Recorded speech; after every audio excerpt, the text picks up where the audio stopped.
Olá, eu sou o professor Áureo Cardoso, trabalho na Escola Uni de Viamão, sou corretor de imóveis, perito avaliador. Trabalho há 15 anos nesta escola, de muita tradição, a formação desses profissionais extremamente relevantes para o mercado de trabalho, e hoje trago aqui para vocês como componente noções de relações humanas e ética. Esse tema é extremamente importante e que nós precisamos estar atentos e debatendo o tempo todo. Nós ouvimos falar constantemente em ética, em moral, em costumes, em várias situações que fazem parte do ser humano e, no entanto, a ética é uma maneira de abordarmos e de entendermos o que nós precisamos fazer para viver dentro de uma sociedade um pouco melhor. Para tanto, vou trazer aqui para vocês uma definição simples do que vem a ser ética.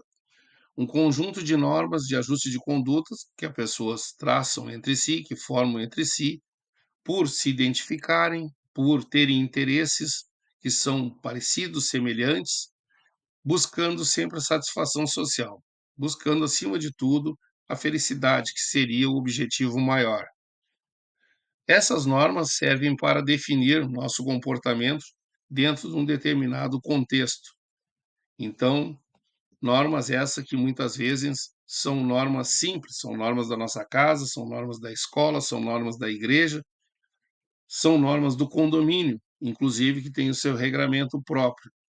Então precisamos entender que nós obedecemos sim dentro dessa estrutura que está formada, a sociedade que está formada, convencionada, que existem regras e essas regras precisam ser cumpridas. Pois bem, existem diferenças, o indivíduo é único, ele é diferente, todos nós somos diferentes, por possuirmos a questão física, psíquica, intelectual, emocional e a nossa condição social diferente uns dos outros. Não podendo ser iguais, nós somos evidentemente condicionados por muitos fatores, dentre os quais o meio em que vivemos, ele é extremamente importante e ele interfere muitas vezes despertando um comportamento que já é intrínseco, que já é nosso e que pode nos levar, nos conduzir a termos uma resposta que não é a mais satisfatória, que pode ser uma resposta que nos leve a uma situação embaraçosa, a um conflito propriamente dito. Então, diferenças sempre existem, sempre haverão de existir, e é importante que a gente saiba conduzir nossos diálogos, nossos comportamentos, observando que não precisamos ter razão em muitas situações. Todas as pessoas que estão no embate, que estão no conflito, elas geralmente não admitem que estão erradas. E é importante que a gente saiba entender essas situações para que as coisas possam acontecer da maneira como a gente está é, querendo que aconteça, né? Bom, as diferenças, elas são aquelas internas, indômitas, como eu disse, que são inatas. Nós temos um sexo, temos uma etnia, um temperamento e temos também o nosso corpo, a nossa questão física, né? A nossa aparência física. Também temos diferenças externas, exógenas, né, do meio social onde nós convivemos, que advém da família, que vem da escola, que vem da religião, que são ideologias, que são conceitos, que são regras que nós temos lá na nossa tenra idade para obedecer. Então, diferenças são muitas, né? Nós temos que saber tratar com as diferenças, porque tratar com aquilo que é igual, homogêneo, até porque homogeneidade é difícil de se encontrar, geralmente as situações, em regra, elas são heterogêneas, elas são diferentes. Então é preciso que nós tenhamos esse entendimento, que nós temos muitas diferenças uns em relação aos outros e que em várias situações nós vamos ter que saber como lidar e como entender esses momentos. Pois bem, vivemos em grupos por sermos um ser social, onde se aproximam e se ajustam por afinidade de interesses, como eu disse, do trabalho, do partido político, da vida social, da vida religiosa. Então, esses grupos, quando se formam e interagem, eles podem ser determinantes para que as coisas aconteçam de uma forma boa ou de uma forma até mesmo ruim ou não tão boa assim. Então, quando se está em grupo, as situações são mais diferentes, são mais heterogêneas. Quanto mais pessoas nós temos, mais situações difíceis nós vamos encontrar para resolver. Teremos mais situações para entender.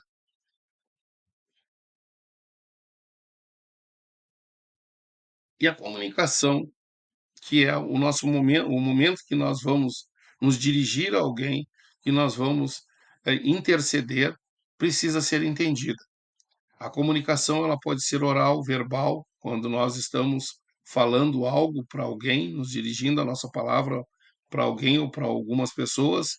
São as visuais, aquela em que nós, né, olhamos para algo, né, da forma como nós olhamos para algo, mais importante ainda, são aquelas escritas, que são as não verbais, e são as sinestésicas, que são aquelas gestuais, né, do corpo, da face, aquele olhar que nós emitimos, são determinantes numa comunicação e podem ser é, fatais em algumas situações, criando inclusive um bloqueio, ou permitindo que a coisa decorra de uma forma bem harmoniosa.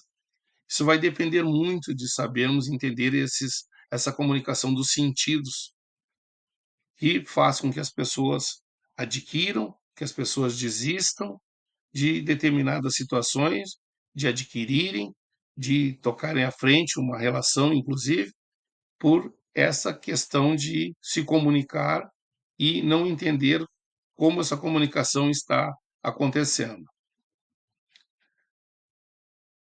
A comunicação eficaz seria ouvir com atenção. As pessoas precisam ser escutadas. Alguns autores chegam a dizer, como Leandro Carnal, que hoje não se tem mais ouvidos. Nós não prestamos mais atenção no que as pessoas estão dizendo, porque muitas vezes queremos colocar a nossa opinião, o nosso interesse, ou buscar aquele que está pensando como nós. Analisar, né? Analisar o que a pessoa está dizendo, ouvir o que a pessoa está dizendo, responder de acordo com o que foi perguntado de forma clara e equilibrada. Às vezes a pessoa está falando conosco e nós estamos respondendo diferente do que ela nos colocou, ou a resposta não está de acordo com aquilo que foi perguntado, está totalmente enviesada. Então, há uma desconexão na resposta em relação àquilo que foi perguntado ou àquilo que foi dito. É uma comunicação com ruído, como se diz, né? Ou seja, há um litígio na comunicação, há uma falta de entendimento. Vamos adiante. A comunicação com barreiras, né? Seria essa falta de entendimento, essa desconexão. Seria a barreira maior, uma das maiores é a desatenção, a falta de atenção naquilo que a pessoa está muitas vezes nos colocando. A resposta desconexa com a pergunta, como eu já disse, né? A resposta não tem nada a ver com o que foi perguntado, está totalmente em desacordo. O egocentrismo, que muitas vezes faz com que a gente coloque o nosso argumento acima daquilo do argumento dos outros. A competição, né, que também é um resultado desse egocentrismo, e a autopromoção, quando a pessoa quer se colocar como sabedora de todas as questões, como sendo a figura principal, disputando um espaço, né, junto de alguém que não é nosso concorrente e é sim, inclusive, a pessoa que está ali fazendo com que algo se realize, está nos ajudando, sob o ponto de vista da negociação. Então, essas são barreiras que aparecem na comunicação no dia a dia da nossa atividade como corretor de imóveis. É muito comum nós queremos ajustar a nossa vontade, o nosso desejo ao desejo do nosso cliente. A empatia né, de que tanto se fala, as pessoas tanto mencionam, ela está muito em moda, está muito em voga, né?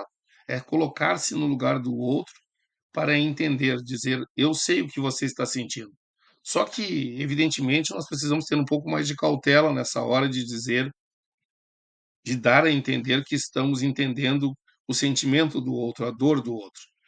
A coisa não se dá dessa forma exatamente, né, na realidade, a pessoa somente a pessoa que tem uma dificuldade, que está passando por um momento, é que pode falar, dizer que realmente está sentindo.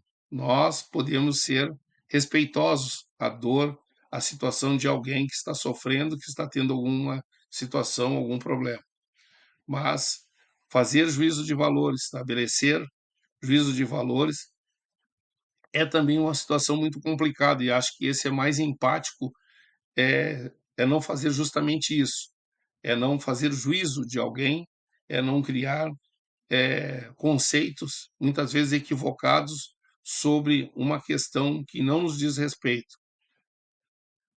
Palavra da moda, segundo alguns autores, essa empatia, né, eu já havia falado, porque muito se fala em empatia e pouco se é empático, né. Mas enfim, vamos então passar à tela seguinte, falar da imagem, né, da imagem profissional, que é aquela forma como a gente se apresenta para o nosso cliente, a nossa postura, a nossa postura no sentido de saber se comportar, de saber cumprimentar, de saber, postar-se à frente do cliente, saber se comunicar adequadamente, saber ouvir, como nós já falamos ali. Então existe uma dualidade radical, o profissional tem ou não uma boa imagem. Não existe situação mais ou menos, né, no sentido de que a imagem é dúbia, né, ela é uma imagem boa ou ela é uma imagem ruim, nesse caso aqui, é preciso se radicalizar, porque a pessoa tem um comportamento este advindo de uma formação ou de um entendimento que ela precisa ter na hora de resolver alguma situação ou de chegar a uma negociação. Ninguém tem uma segunda oportunidade de causar uma boa impressão. Então, a boa impressão tem que chegar em ser a nossa marca registrada.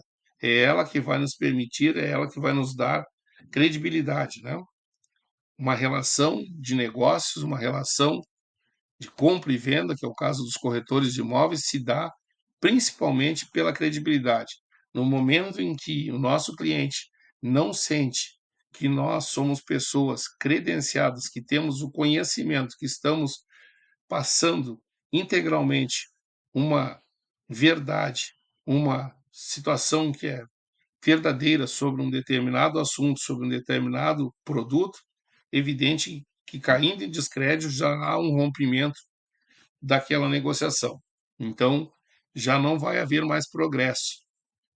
Então, a imagem profissional, além dessa postura, é a imagem também aparente, evidentemente, né? Saber se vestir adequadamente, não falo no sentido de vestir-se com a roupa da moda, exatamente isso, né? Mas vestir-se de forma adequada, que seja de acordo com o contexto que nós estamos trabalhando, né?